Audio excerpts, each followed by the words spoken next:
Hello everyone, my name is ET, and today we're going to be talking about Blendshape characters. Blendshape characters are characters that contain typical bones, such, as the ones in your hands, and then these figures over there. If there's a bone in your hand, when you bend the bone, the skin around it bends, so that's how bones kind of work on characters.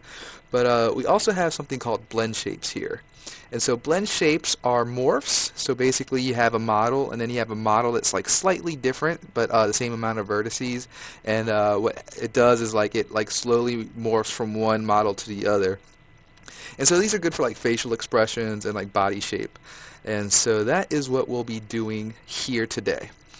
I'm going to give you a quick overview in Unity of like the overall product that we're going for. For part one, we'll be doing control properties in DAZ 3D. Here is the example. So right now you can see the character is in an idle pose and he is doing different facial expressions such as angry, happy, or neutral. And so that will be our end product for the first, I think, 3 parts. So let's see what this looks like in Unity. So in Unity, I have a male model, a male FBX. So if I kind of just look here, I have a male FBX. I have a few animations, the animator, and so let's take a look, I guess, at the animator first. So in the animator here, we have 2 different layers. The first layer is just him in the idle pose, so that's going to control most of his body. And on the face, you can see that there's no mask or anything, but the only thing in the animation is the blend shape animation. So basically he's going from neutral to angry to happy and back, and it just keeps replaying that. Okay, and then on the actual Unity model itself, this is the FBX file. And in the FBX file, this is the model in the FBX file. So we'll have, the model. And then there's 2 other things in here. We have the actual mesh and then the bones. So in the mesh, we can see we have this thing called blend shapes. So blend shapes is all the different morphs that we have kind of built into this character. So if we wanted to change the age of this character, this is a slider from 0 to 100. We can just change this to 100, and now he is an old man. And then we can go back, and he's back to a child. Okay. And then, we can do other ones too, like him being sad or him being happy. And the thing to note about this is that you can actually combine these. So he can be happy and old. And there you go, you have a happy old man there. Okay, so what we'll do now is look at a DAZ 3D product. So here is DAZ 3D. We will be putting in a toon character.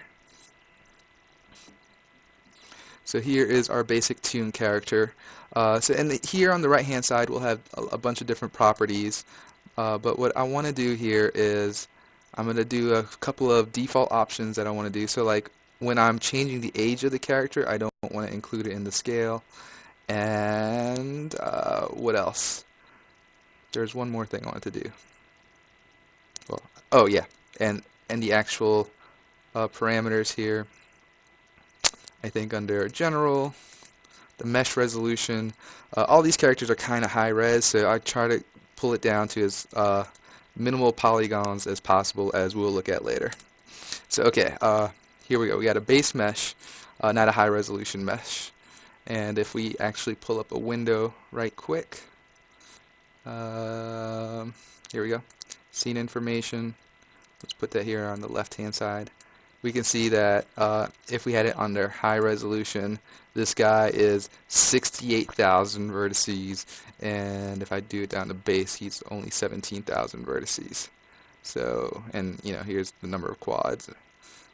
And then, quads are squares, and then Unity has a limit of 64K triangles. So basically almost multiply the quads by 2, and that's how many triangles you got, unless you have additional triangles here.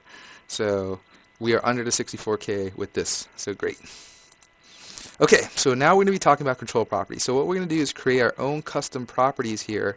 And the reason we're creating our own custom properties is for 2 reasons.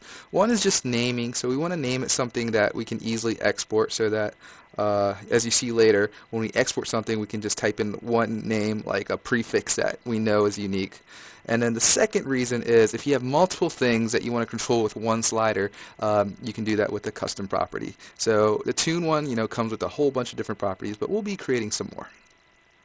So okay, I think I'll just be creating everything here in the people with these guys. And so to do this, you will probably be set up like this. There's two ways to create it, but I'll just do it here from the right-hand panel. So if I right-click anywhere here, there's an edit mode. And then if I right-click again, we can create a new property. So here we go. Here is the new property. And so what we will name everything is, I'm working on a project called Camelot. So we'll just say Camelot, and we will say happy. All right. And that might not be a great name, so because you kind of want to categorize things, so I'm going to say like face happy. I mean, you don't have to, it's just something I kind of been doing lately. And then there's a whole bunch of different properties, but really the next thing we're going to look at is just what kind of values we're looking at. So the minimum value is 0, I'm going to make the maximum value 100, and sensitivity just 1 digit each if you hit the little plus or minus sign on each side. And we can make it a percent or not a percent. I'll just leave it as a percent. Why not? So this alone is we just created a property, and if we, drag it around, we didn't really tell it to do anything yet. Oh, I might have made it like 1,000%. I'm looking at the value. So yeah, let's go ahead and change that. So we can either hit the cog here at the top right, or just right-click on it, and we can say there's lots of different options, but we can do it's like properties or something. Oh man, I can't find it. Okay, I'm gonna just hit the cog and say parameter settings. Okay, and then basically, yeah, you can see I put the max value at 10,000. So let's go ahead. Oh, because I said it was a percent, right? So 0 to 1 was probably right. Okay, so I'm going to go ahead and hit accept. And yeah, now you can see that this is a slider from 0 to 100%. Okay, so now we're going to go ahead and make some kind of modification. So to do that, we can play with all the rest of the sliders. And so what I'm going to direct your attention to now is the timeline at the bottom. So if you look at the timeline at the bottom, we can kind of pretend that this is the slider. So at 0 frame, he looks like this. And all the way at the end, we're going to go make him look happy. So we'll just, put the pointer on the timeline here at the end. And then we're going to go to... I don't remember exactly what it's called, but I think if I just say smile, yeah, there we go. So smile, here at the end, I'm going to make this 100%. And if you see this like dragging issue, that means you still have edit mode on, which is fine, but it's sometimes a little annoying, so it's probably good to get out of there, and then you can easily just slide things. So okay. We made him smile. So hopefully if you drag it all the way back to the beginning, it's at 0%, and towards the end, it's at 100%, and you can see the guy changing. If it's not, if you put it at 100% and it's 100% in both places, just go back down to the 0 and just, make smile, slide it back down to 0. Okay, so great. That is how our slider is going to act. So now that we have that, we're going to go back to our custom properties, and I'm making everything named Camelot, so we can just go ahead and type that up here.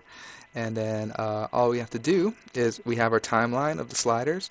So we're going to go ahead and go to, I think we have to go back to edit mode unless it's here. It's not. So we're going to have to go back to edit mode, and then you can right click on it. And then you can do this thing called ERC freeze.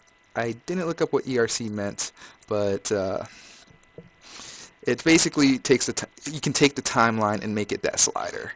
So here we go.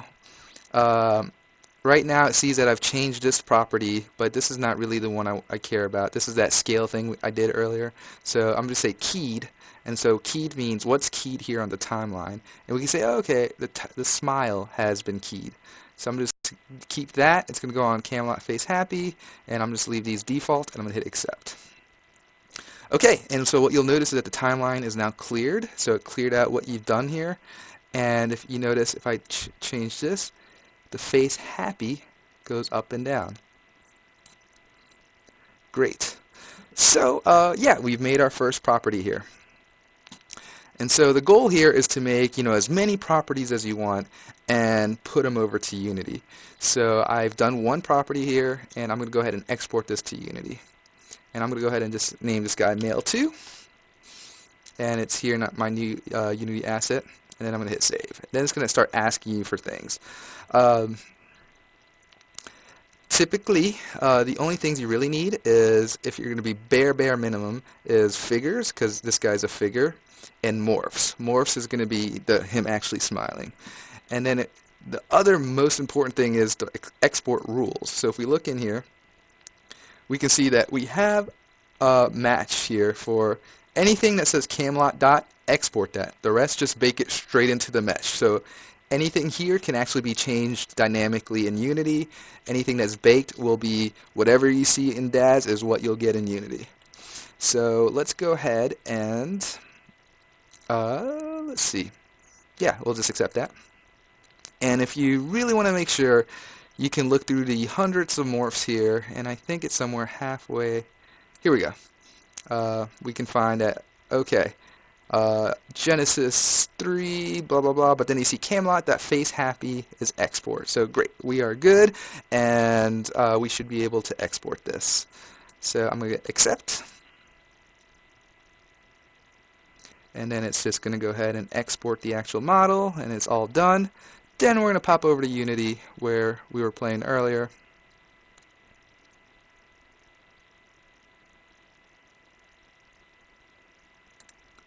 And I'm going to delete this guy from the scene, and we're going to look at the game. And so we have Mail2.